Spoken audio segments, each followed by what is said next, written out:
Assalomu alaykum, hurmatli Dachilux kanalimiz YouTube kuzatib boruvchilari. Qadrdonlar, biz bugun Karat dachasiga kelganmiz. Shundoq suv bo'yida joylashgan prirodalariga gap bo'lishi mumkin emas. Qadrdonlar, bugun noodatiy obzor qilamiz. Ya'ni dachamizning hovli qismidan boshlaymiz. Dachaning hovli qismida bizni kirganlar suv bo'yiga kacheli qo'yilgan. Bu tarafimizga keladigan bo'lsa, yozgi oshxona joylashgan, 2 qavat tapchan joylashgan. Qadrdonlar, 10-12 ta odam bemalol sig'adi. Bu tarafga yumshoq mebellar qo'yilgan. Tepasiga stol-stulni qo'yib qo'yishdi, shoninglar obzor vapsi bomba bo'yasibdi.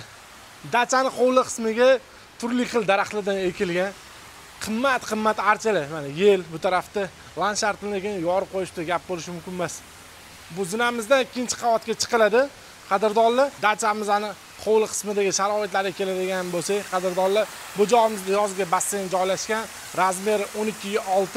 Mana bu palmalarga bitta ahamiyat berib qo'yinglar. Jivoy palmaga o'xshaydi. Undan tashqari bu joyimizga besetka qilingan 6 kishi bemalol mana suv ovozida mazza qilib dam olib o'tirsanglar bo'ladi.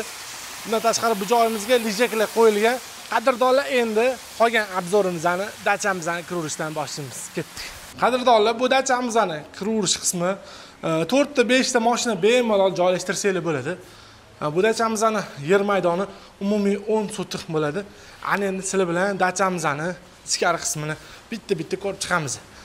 Aytishim chiqdi, bu yo'ldan bo'lsa, dachamizning hovli qismiga tushiladi. Qadrdonlar, ketdik, ichkaridan ko'ramiz. Qadrdonlar, dachamizning binoga birinchi kiravurish qismi kirganda bu tarafimizda birinchi yotoqxonaga ko'zimiz tushadi. Qadrdonlar, 2 kishi uchun mo'ljallangan, hamma sharoitlari bor. Ichida dush tualetlarigacha. Ana endi sizlar bilan dachamizning ikkinchi yotoqxonasini ko'rsatib o'tamiz. Bu yotoqxonamizda 4 ta ordinarli divanlar qo'yilgan. Bu eshigimizdan bo'lsa, dachamizning podol qismiga tushamiz, ya'ni birinchi qavatiga, birinchi qavatda qisqa basseynlar joylashgan. Umumiy sanuzel qilingan. Qadrdonlar, dachamizning kirib kelish holi shunaqa stilda qurilgan. Bu dachamizning 3-yotoqxonasi bo'ladi. Bu yotoqxonamiz ham 2 kishi uchun mo'ljallangan. Ichida dush, tualet, hamma sharoitlari bor.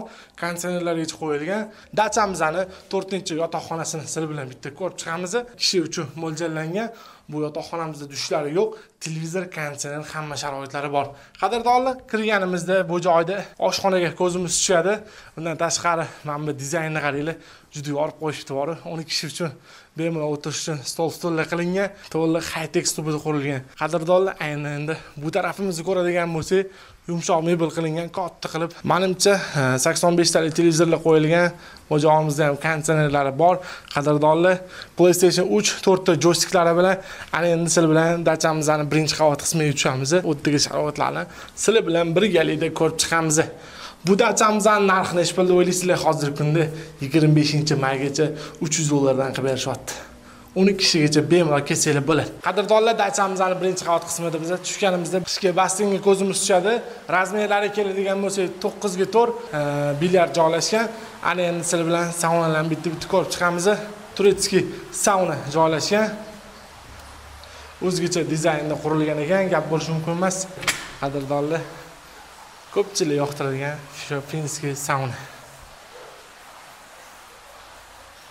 Nomerni qoldiramiz, bemalol aloqaga chiqib, bu joyimizdan zang qildirsanglar bo'ladi. Ishoninglar, afsuslanmaysizlar bergan pullarga. Joninglar sog' bo'lsin.